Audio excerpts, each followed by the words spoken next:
बल्दियाती election आने वाला है। मेरा अपना ख्याल ये है कि इंशाल्लाह उससे पहले जनरल इलेक्शन आ जाएगा।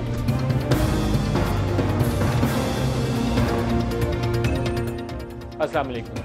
गिलगित बल्तिस्तान के इंतखाबात में और मंडी बहाउद्दीन में दोनों जगह पे नून लीग ने कामयाबी हासिल की है। पाकिस्तान तहरीक इंसाफ ने काफ़ी ज़ोर वोर लगाया, एक नशिस्त हिस्से में आई है गिलगित बल्तिस्तान असम्बली के अंदर।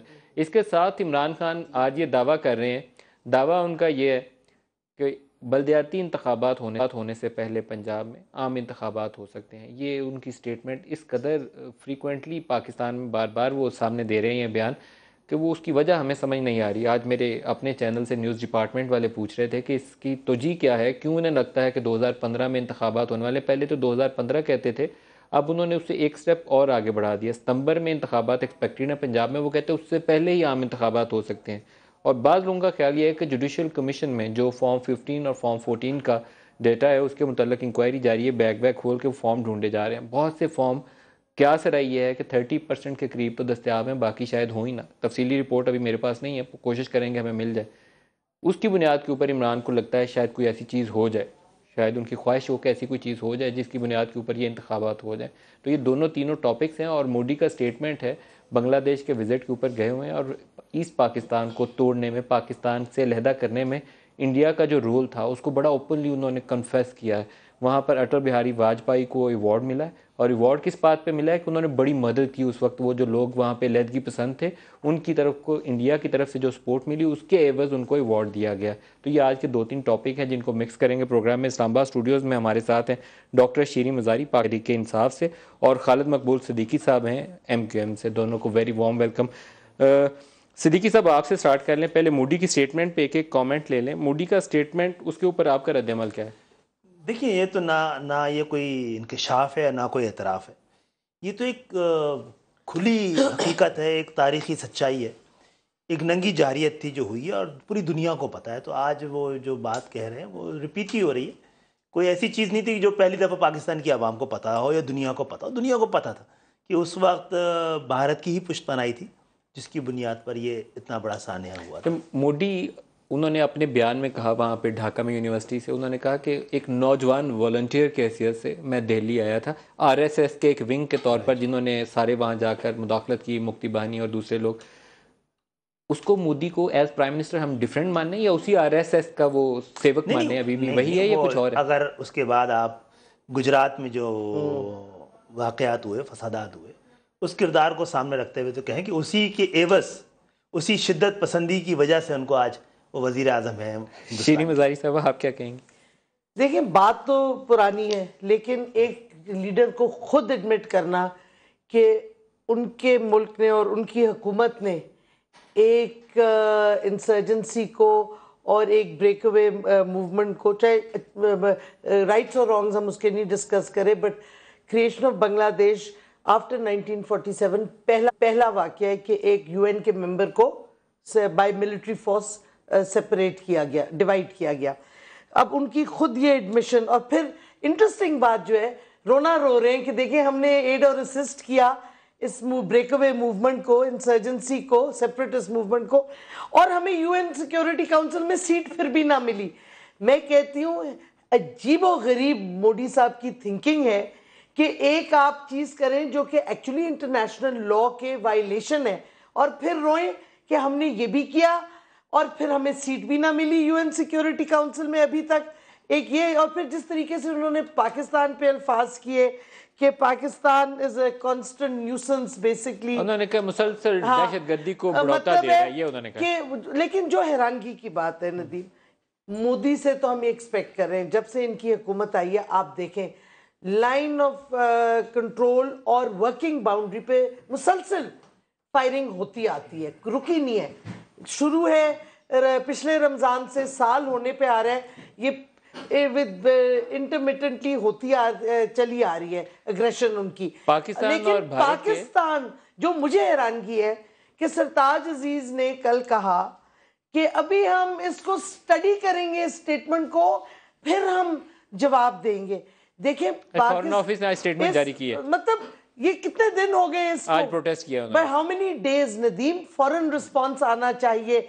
यही हुआ जब अफगान गवर्नमेंट ने नॉन लेटर, अब उसको नॉन लेटर कह रहे हैं, पब्लिक कर दिया, जिधर वो भी हम पे कर रहे थे कि जी आप ये करें वो करें, हम भी वो कॉट ऑफ गार्ड, हम इतनी पॉजिटिव उनकी तरफ मूव्स कर रहे हैं। मुझे ये हुकूमत ने जो अफसोस की बात है कि इस पीएमएल हुकूमत ने अपना रोल फॉरेन पॉलिसी का एब्डिकेट कर दिया है। किसको दे दिया? एब्डिकेट कर दिया। अब आपको फॉरेन पॉलिसी की स्टेटमेंट आउटसोर्स कर अब फॉरेन पॉलिसी की आप क्वेश्चन जब करें ना कि स्टेट ने एब्डिकेट कर दिया तो पहले ये पूछना पड़ता है कि किसको दी है जिम्मेदारी पॉलिसी की भाई? कोई तो होगा जो रिस्पॉन्ड कर रहा होगा। नहीं, किधर से आ रही है आपकी फॉरेन पॉलिसी की स्टेटमेंट्स?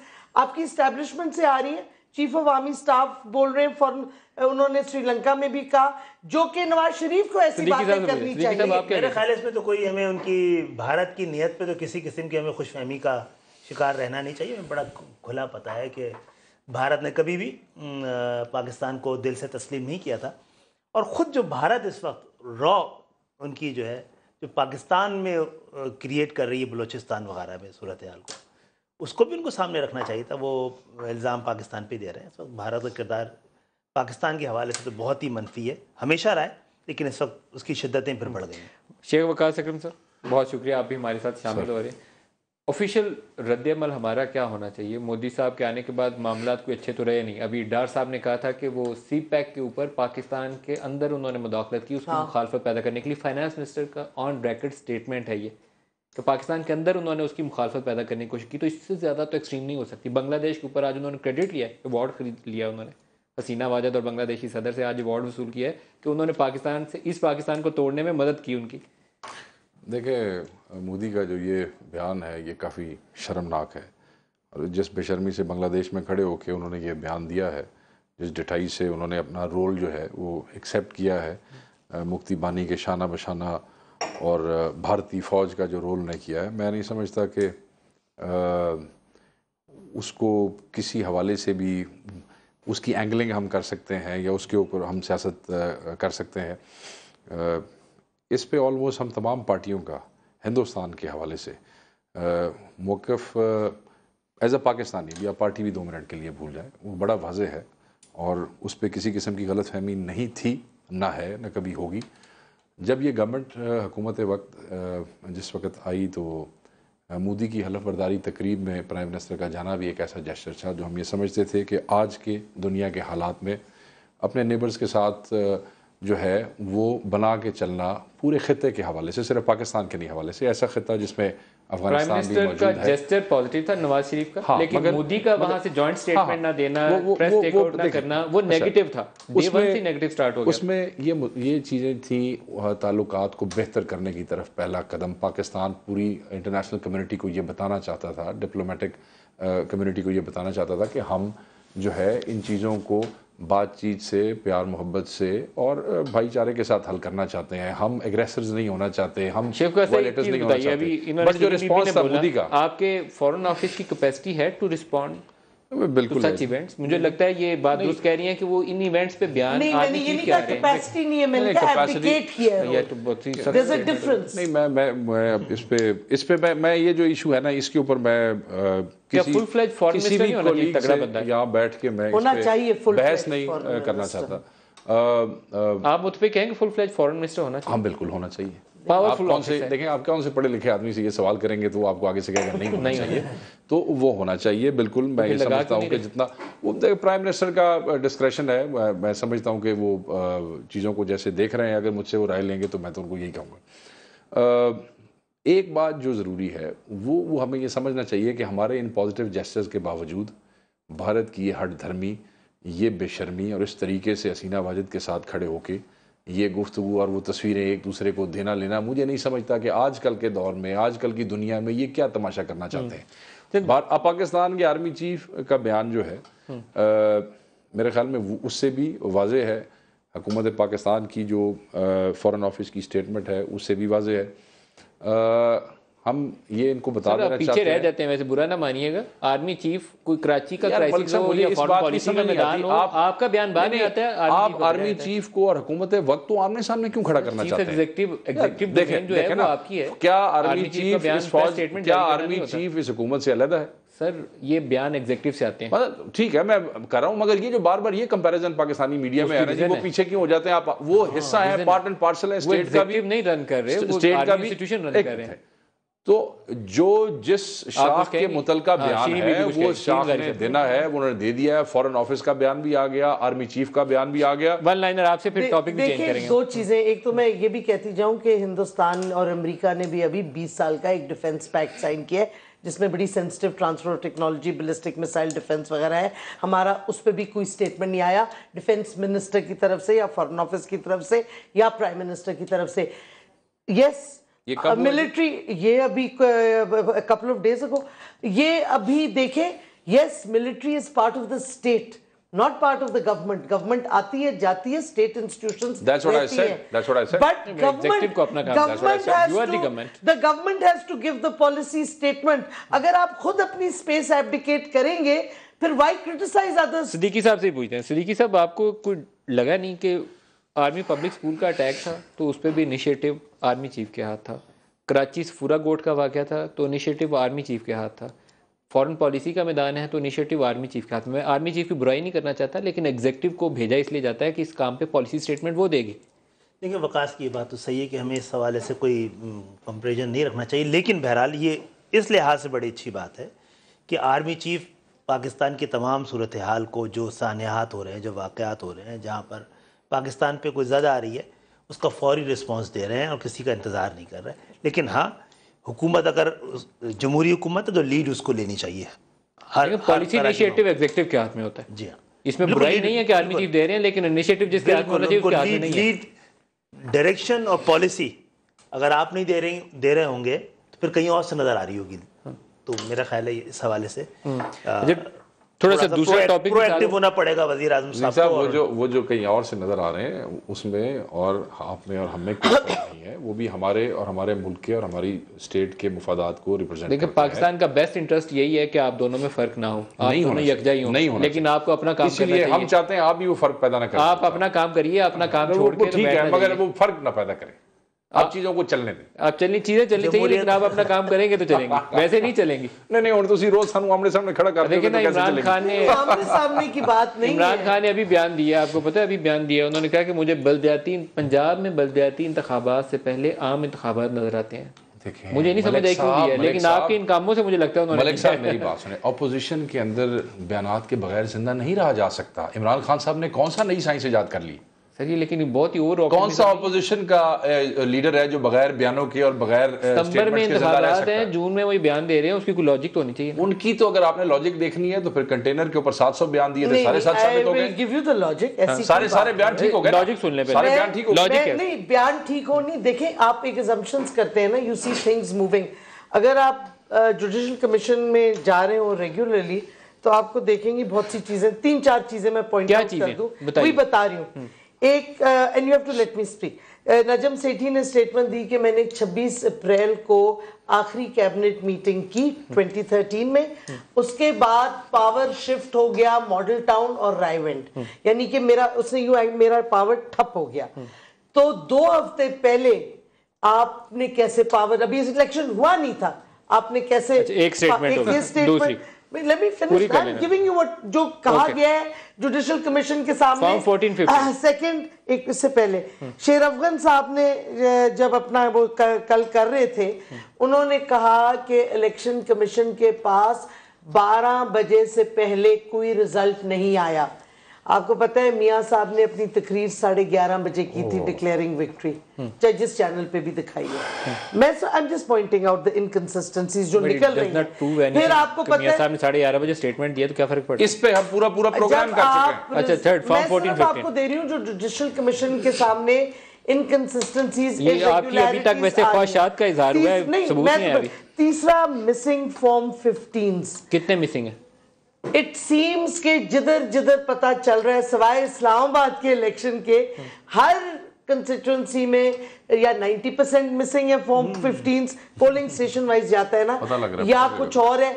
पिंडी के सारे मिसिंग है। आपको पता है केपीके के भी सारे मिसिंग हैं। नहीं, मर्दान में जो होती जीता है, नॉट जस्ट मर्दान। नो मेरे पास रिपोर्ट है, देखिए जो पहले आए थे, जितने भी मिसिंग हो, अगर मिसिंग है तो समथिंग इरेगुलर हैज हैपेंड। मस्त।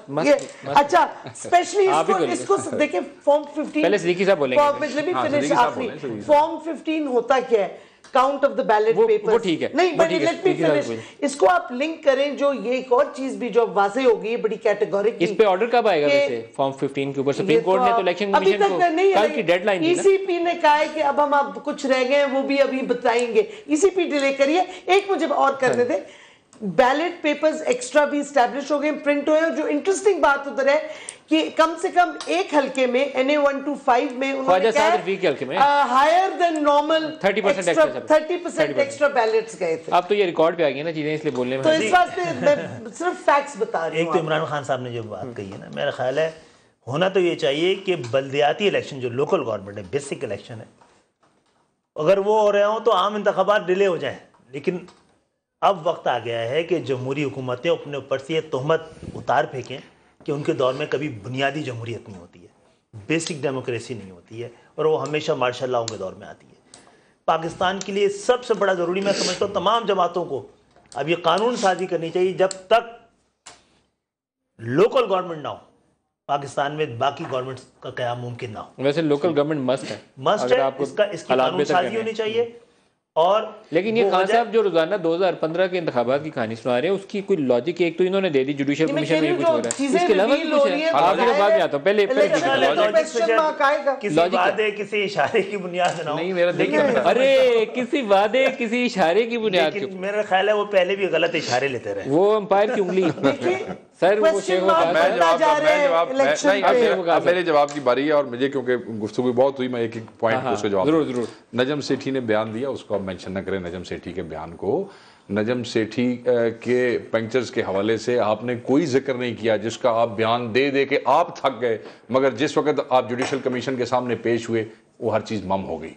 आप कहते हैं कि हकायक हम बता रहे हैं, हम आपको हकायक बता देते हैं। आपने 4 महीने ढंडोरा पीटा है, आरोज ने ऐसे कर दिया, आरोज ने ऐसे कर दिया।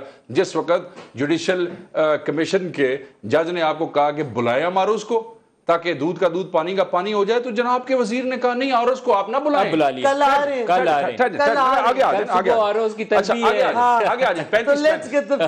नहीं, वो इनकी मेहरबानी कोई नहीं है, ये भी अपने ज़हन में रखिए, ये नासुर मुल्क की मेहरबानी, वो इनकी मेहरबानी कोई नहीं है। They refuse, no, their lawyer refuse. और मैंने I spoke to one of their leaders कि ये आपने क्या किया?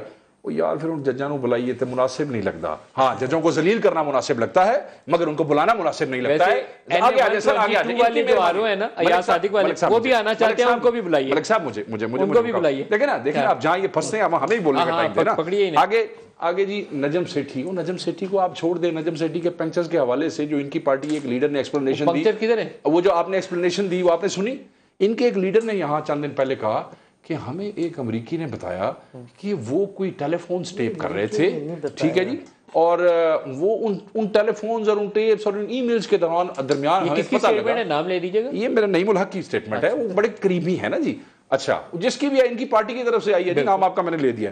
तो आपको पता लग गया इतने महीने पहले कि एक बैरूनी कुव्वत जो है वो पाकिस्तानियों के टेलीफोन टेप कर रही है, मगर क्योंकि आपका मुफाद इसके अंदर था, आपने खामोशी रखना जो है उसको मुनासिब समझा।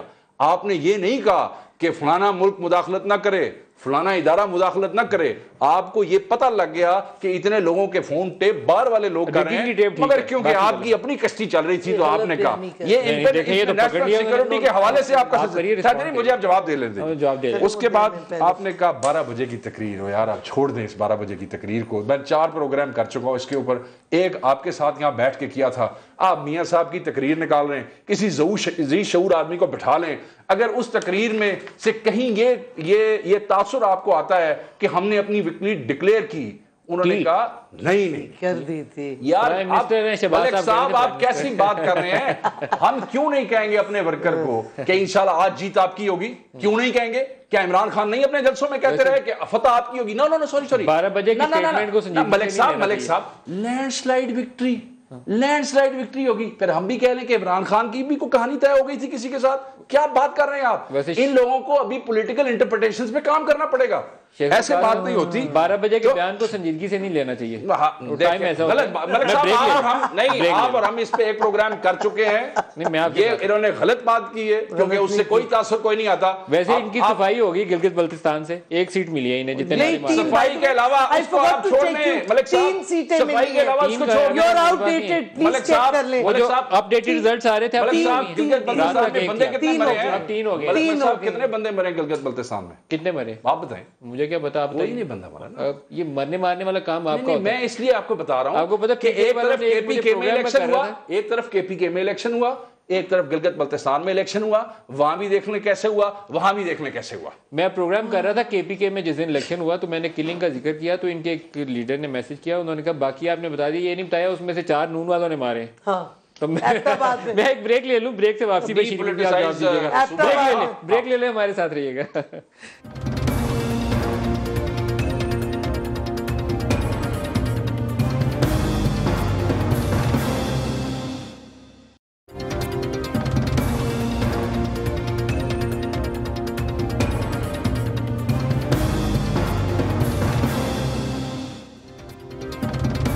प्रोग्राम में दोबारा खुशामदीद कहते हैं। हम डिस्कस कर रहे थे जी इल्ज़ामात की बारिश।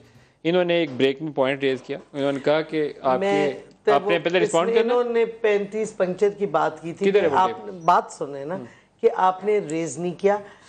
हमारे लॉयर ने जब ये एक्सपोज कर दिया कि केयर टेकर ने 2 weeks before the election power hand over कर दी, तो हमारे वकील ने समझा कि आर्ग्यूमेंट जब करेंगे तो बाकी बातें आएंगी। ये is proven what we wanted him to prove। तो 35 पंक्चर का इशू रेज नहीं हुआ। जहाँ तक ये कह रहे हैं कि हमें अच्छा नहीं, मेरी बात सुने, आपके पास 35 पंक्चर मैं यहाँ मेरे पास नहीं है, मेरे पास नहीं है। अगर मेरे पास होती तो मैं दे देती। आप ये नईमुल हक साहब से पूछे, बट आगे मेरी बात सुने। नईमुल हक ये जब ये 2 इलेक्शन के फौरन बाद ये कह रहे हैं आपने चुप करे रहे, उस वक्त भी आप नईमुल हक की टाइमलाइन देख लें। उसने पहले उस वक्त भी यही ट्वीट किया था कि फॉरेन एजेंसीज फोन टैप कर रही थी। आपको कैसे पता चला फॉरेन एजेंसीज ने टैप किया? उन्होंने ये आपको बताया है कि उनको केस क्यों नहीं लाया? उन्होंने कहा ये ब्रिगेडियर सैमसन ने मुझे बताया। ये पूरी बातें नईम ने 2 साल पहले की है। मलिक साहब, नईम पे केस होना चाहिए। नहीं, ब्रिगेडियर नईमुल हक के ऊपर केस होना चाहिए। That is not the issue. इस मुल्क की नेशनल सिक्योरिटी के हवाले से उसको एक चीज पता चली, ना वो हुकूमत वक्त, ना वो ISI, ना वो MI के इल्म में लेके आया, सिर्फ चुप साध के बैठा रहा। आपके ISI, आपके इंटेलिजेंस सबको पता है। ड्रोन्स का तो आप कर नहीं सके, जो ऑफिशियली आपको पता है वायलेटिंग योर टेरिटरी। आपने एक धरना के बाद क्या किया? 1 मिनट ठहर जाए। एक धरना दिया था ड्रोन के बाद, उसके बाद कितने ड्रोन में कितने धरने हुए? कंसिस्टेंटली अपोज किया। कहां गए? आप नेशनल असेंबली में देखें, 2 दफा बड़ा एहतराम है। मलिक साहब, वो ऐसे ही है जैसे ब्रिगेडियर सैमसन को तो मिलवाइए यार, उनसे पूछें ये सैमसंग है, उन्हें पूछो। नंबर आपके पास है तो जरा सेंड करें। नहीं, मेरे पास तो नहीं है, इनके पास होगा। देखें जी, उन्होंने जिस पार्टी से राब्ते रखे हुए मलिक साहब वही बताइए। मैं सिद्दीकी साहब से पूछ रही थी। सिद्दीकी साहब, जुडिशियल कमीशन जो पहली रिपोर्ट उन्होंने दी थी कि इलेक्शन के बाद जब पूछा गया कि कितना डेटा आया, तो उन्होंने कहा 31% फॉर्म 15 आए, 69% नहीं आए। अब बैग खुलवाए गए, अभी पता नहीं कितने आएंगे। 31% आए, 69% नहीं आए। KPK से कुछ नहीं आया। ये जो मर्जी कहें, पंजाब से आधे आए ही नहीं है। तो उसके किस बुनियाद के ऊपर इलेक्शन का रिजल्ट कंपाइल किया? इलेक्शन कमीशन ने रिजल्ट कैसे कंपाइल किया? मैं समझता हूं इलेक्शन कमीशन का भी बहुत बड़ा रोल होना चाहिए, उसका भी एहतसाब होना चाहिए। इसको सबसे पहले अकाउंटेबिलिटी होनी इसी में चाहिए इलेक्शन कमीशन का। और फिर तो एक नए तूफान का पेशखेमा साबित होगा। तैयारी है। और अगर थैनों से भी ना निकले, बहुत सारे लोगों को मौका मिल जाएगा फिर आपकी जमहूरियत में, और आपको डिक्टेट कराने के लिए आसानियां हो जाएंगी। दोबारा बोलिएगा। आप बहुत देखिए ना, एक गड़बड़ है ना पूरे सिस्टम के। देखिए, बड़ी खतरनाक बयान क्या बात कह रही है इन्होंने। क्या आपकी जमहूरियत में डिक्टेट कराने का मौका मिल जाएगा? अगर आप देखिए इतना बड़ी, अगर आप कह रहे हैं 60%, 70%, 69%, और ये हम नहीं कह रही है, इलेक्शन कमीशन खुद एडमिट कर रही है। एक तो इलेक्शन कमीशन को खुद बताना चाहिए उसकी क्या जिम्मेदारियां हैं। ये उसी ने रिपोर्ट किया सुप्रीम कोर्ट के अंदर जाके, जुडिशियल कमीशन के सामने, कि 69% फॉर्म 15 आई नहीं। हाँ, लेकिन अगर तब्दीली इस तरह की चीज़ों से आएगी तो बड़े अफसोस। इसीलिए थैले खोलने का ऑर्डर जारी हुआ, नहीं तो ना जाओ ऑर्डर जारी होता। अगर ये समझते हैं कि फॉर्म 15 जो है वो ही एक ऐसी एजम्पशन है, सर बुनियादी है फॉर्म 14-15 बुनियादी है, आपको भी पता है, खुद इलेक्शन मैं उस तरफ आ रहा हूँ। और ये समझते हैं कि उसकी बुनियाद के ऊपर एज्यूम करते हुए इमरान खान साहब ने ये बयान दे दिया कि इलेक्शन जो है बल्दियाती इलेक्शन से पहले हो जाएगा, तो फिर ये एक हाई मॉरल ग्राउंड पे खड़े हो जाए ना, क्योंकि इनके सूबे से तो कोई चीज़ नहीं आई, ये सारे पहले मुस्तफ़ी हो जाए ना वहाँ से, ये कोई अच्छा काम भी कर लें, सिर्फ इलेक्शन ही नॉस कर दें, मुस्तफ़ी होने कुछ कर लें, कुछ कर लें, हर चीज़ को सिर्फ मतलब हर चीज़ ट्विटर के ऊपर और फेसबुक के ऊपर नहीं आया, ये ईसीपी ने कहा नहीं आया ना, ईसीपी को भी इन्होंने कहा, उसको उन्होंने वो किया। मैं ये कह रहा हूँ कि हर चीज़ों को इतना पोलिटिसाइज करते हैं कि कल वो हड्डियाँ अपने गले में ना फंस जाए, कल बंदे को शर्मिंदा ना होना पड़े, एम्बेरस ना होना पड़े, कोई बयान दे रहा हो, कोई बयान दे रहा हो और अपने आप। अभी आपने ब्रेक में एक मिनिस्टर का जिक्र किया था अमीन गंडापुर का, मैं चाहता हूँ वो अभी ऑन एयर जाना चाहिए। उन्होंने कहा पुलिस आजाद है, पुलिस ने एक्शन लिया, तो देखिए मैं आपको कह रहा हूं, आपने कहा कि मिनिस्टर को मैं आपको बता दूं, देखें मेरी बात सुने, अगर ये कहते हैं और ये कहते हैं बार बार हर जगह पे कहते हैं कि पुलिस गैर सियासी है, खान साहब ने कहा ना मेरे कहने पे FIR हुई, ना मेरे कहने पे FIR खत्म होगी मियां इफ्तिखार के हवाले से और ना गंडापुर के हवाले से। वो गए, उन्होंने वहां घेरा दिया, वो इंतजार करते रहे, निगोशिएट करना पड़ा, उसको वहां पे ले गए, गेस्ट हाउस के अंदर ले गए।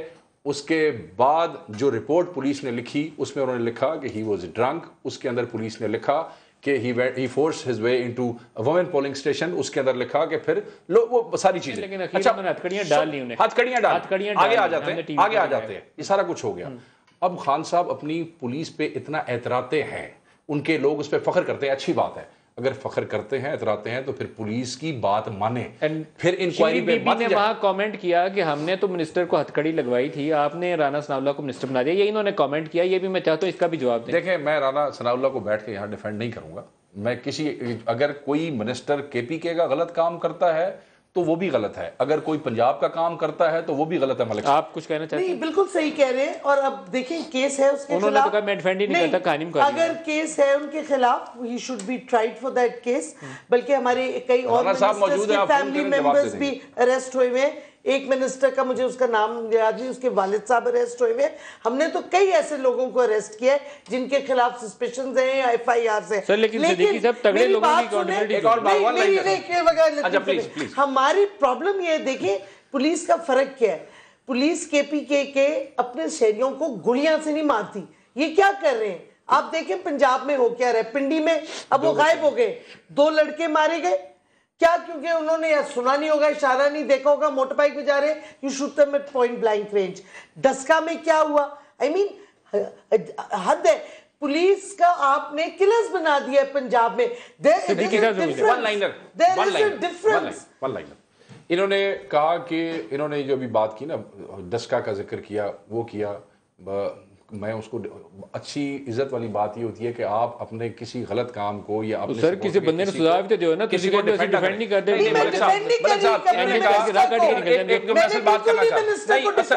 एक मिनट जो मैं बात ये कह रहे हैं कि पुलिस ने एक वजीर के वालिद को गिरफ्तार किया, पुलिस ने उसके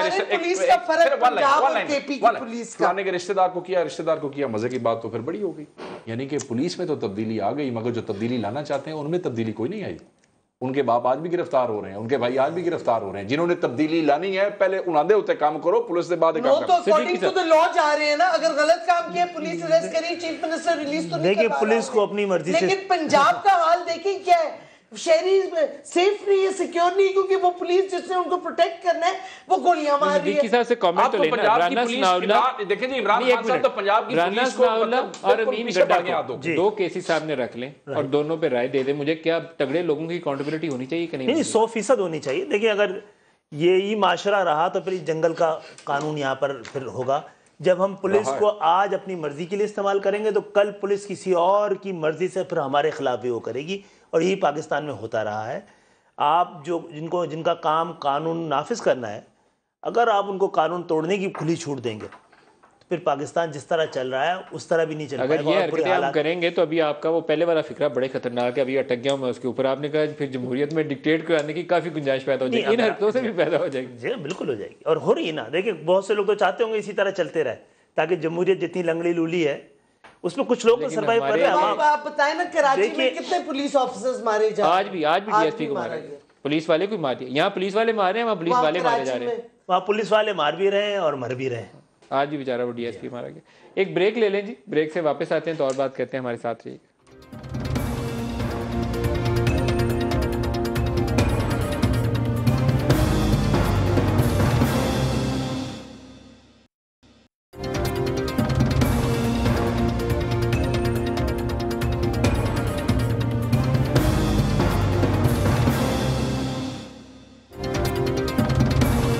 प्रोग्राम में दोबारा खुशामदीद कहते हैं। आज के प्रोग्राम में हमने 2-3 टॉपिक्स मिक्स किए हैं। पहले मोदी साहब को डिस्कस किया, उसके बाद हमने नून लीग और पीटीआई के अंदर जो एक मुखासमत वाली फ़िज़ा है, क्योंकि इमरान खान बार बार कह रहे हैं कि इंतखाबात होने वाले हैं, और अब तो उन्होंने ये कह दिया कि बलदियाती इंतखाबात से पहले ही उन्हें आम इंतखाबात नज़र आते हैं। लेकिन जो बाई पोल्स के रिजल्ट्स हैं वो नून लीग की फेवर करते हुए, लार्जली फेवर करते हुए नज़र आ रहे हैं।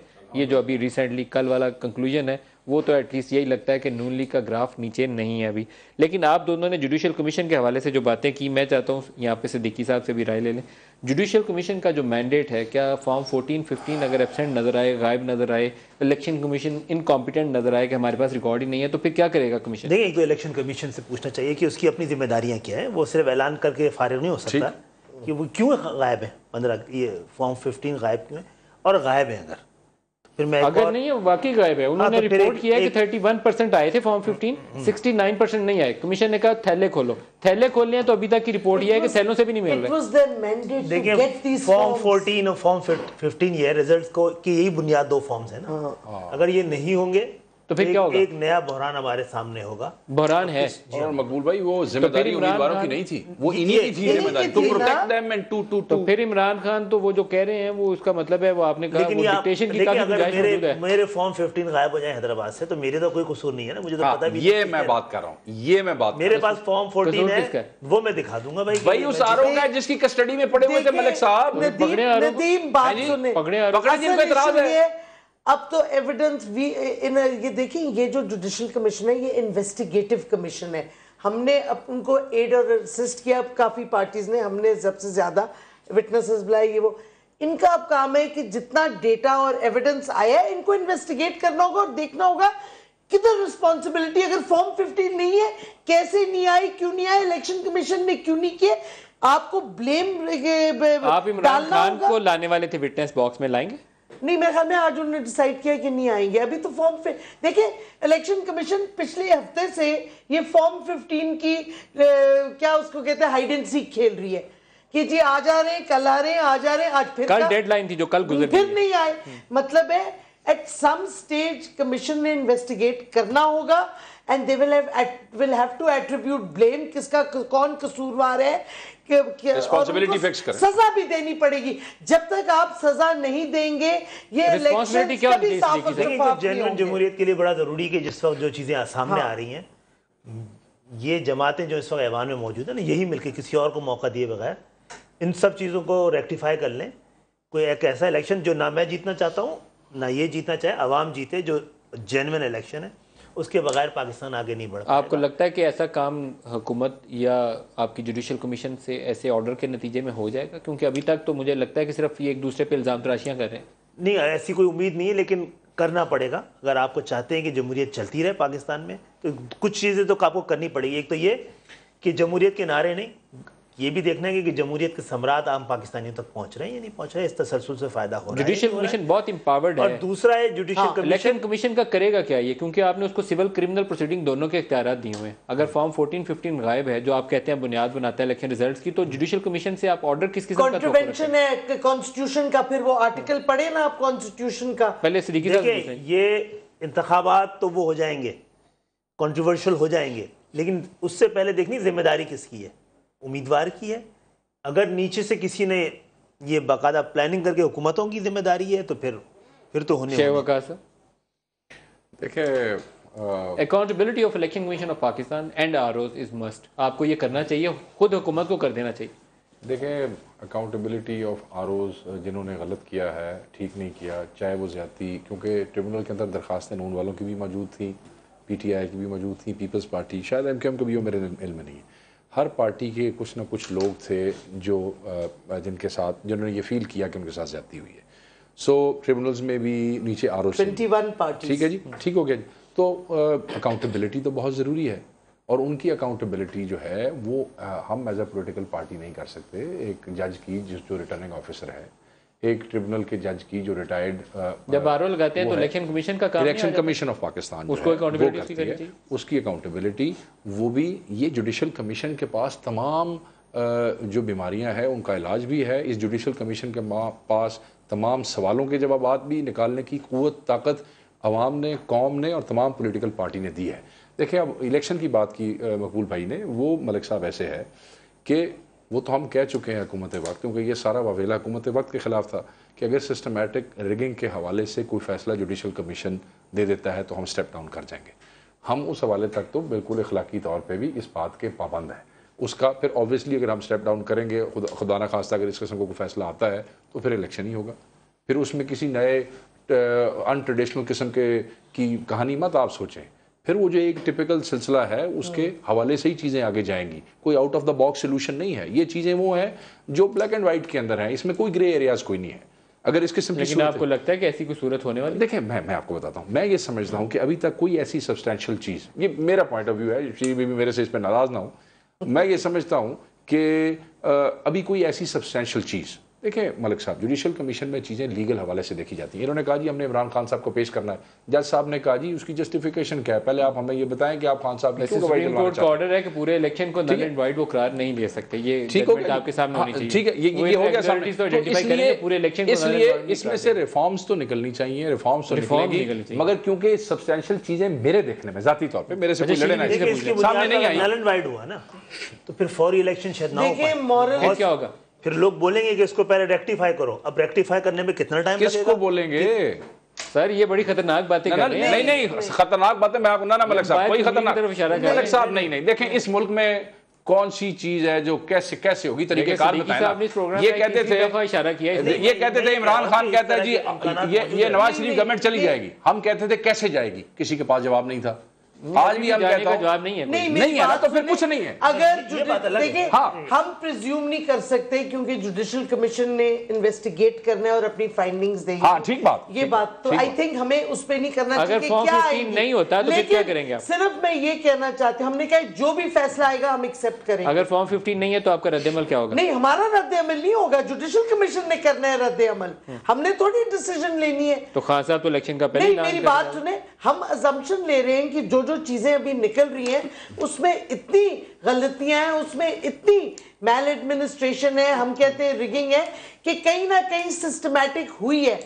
अगर ये अब देखें, अगर आप मॉरल अथॉरिटी हुकूमत लूज करती है, ये हुकूमत ने भी कहा है वो फैसला एक्सेप्ट करेगी, हमने भी कहा है, तो अगर इसी तरह फाइंडिंग्स आती गई, they have to call fresh election. यही देखना है कि नालायकी थी या बेईमानी थी, इसके दरमियान जो आपके ख्याल में नालायकी थी या बेईमानी थी? देखिए, ये अंदाजा ही करना है। वन वर्ड नहीं, मैं इस पे कोई खालिद मकबूल सिद्दीकी साहब, शेख वकास अकरम साहब, डॉक्टर शीरीन मजारी साहब, बहुत शुक्रिया आप हमारे साथ रहे। आज के प्रोग्राम से इतना ही, इजाजत दीजिए, खुदा हाफिज।